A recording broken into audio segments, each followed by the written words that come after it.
Hey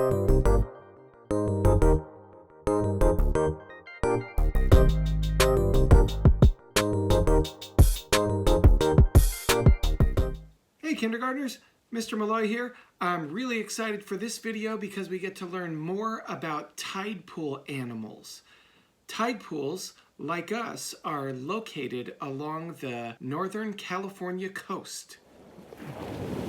Before I go on any more, I need to invite another Northern California native, another bearded Bay Area kid who loves to help kids learn, my fam, Spoony Malloy. Spoony, I can't wait to share about some of these tide pool animals. And we get to hear about your favorite, right? You sure do.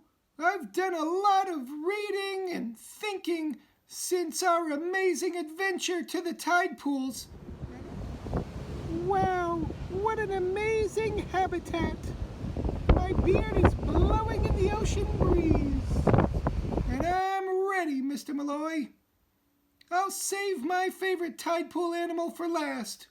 I love all these animals, but I picked my fave. Start us off, Mr. Malloy. Sure, Spoony. The first tide pool animal we're going to learn about today is the sea star. Now, some people call them starfish, which is totally fine, but they're actually not a fish. So, as scientists concerned with the truth, we're going to call them sea stars. And since sea stars are not fish, they do not have fins, gills, or a skeleton. Many of them have 5 arms, also known as rays, but some can have even more. Some can have up to 40.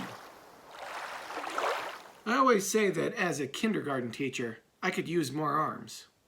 Well, you've got 2 more than me. Let's get back to sea stars. Did you know that they can regrow their arms or rays? Sometimes they will even drop their arm on purpose to escape a predator.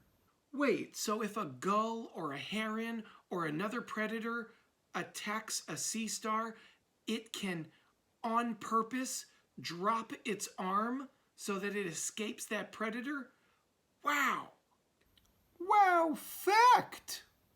Tide pool animals are amazing. The next one we get to learn about is the hermit crab. Now, hermit crabs are really well known for not having their own hard shell, and instead they use old shells from other animals. When a hermit crab gets bigger, it leaves its old shell to find a new one. While most people know that hermit crabs can trade shells, lots of people don't know that their left claw is bigger than their right claw and is used for protection. Sometimes they fight other hermit crabs over new, proper-fitting shells. They also really like to spend time in groups. They've been known to climb on each other, and they sleep in piles. Hey! So do spoons and other utensils. Connection! Cool, Spoony. Do you know any other wow facts about hermit crabs? Get a load of this, Mr. Malloy. They can trade and even steal each other's shells. Wow! Wow facts indeed. Spoony, can you tell us about one more tide pool animal? The last amazing tide pool animal we'll be talking about is a fish whose habitat is the tide pools. And my favorite tide pool animal, the sculpin.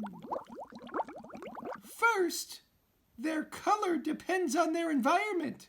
They can be green, brown, gray, purple, or red, and have stripes.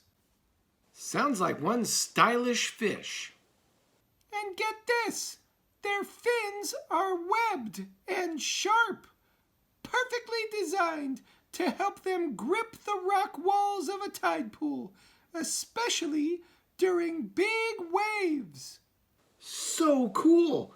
Can you imagine living in a habitat where you need physical characteristics to help you hold on tight so that a giant tidal wave doesn't take you away?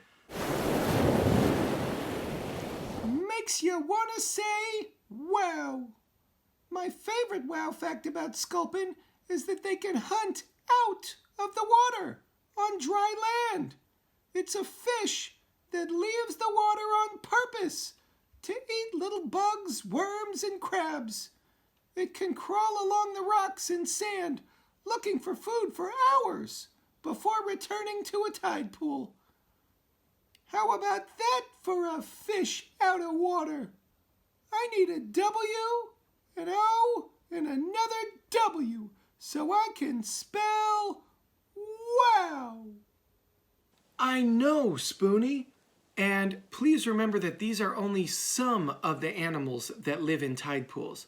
Kindergartners, if you haven't done your science homework for the week yet, you can write one sentence about something you know or something you just learned about tide pool animals. And you could also write a question about something that you know or something that you just learned about tide pool animals.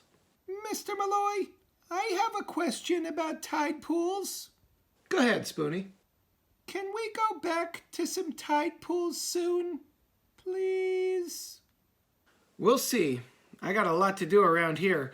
Homeschool, dishes, laundry, emails. If only you had more arms or rays, Mr. Malloy.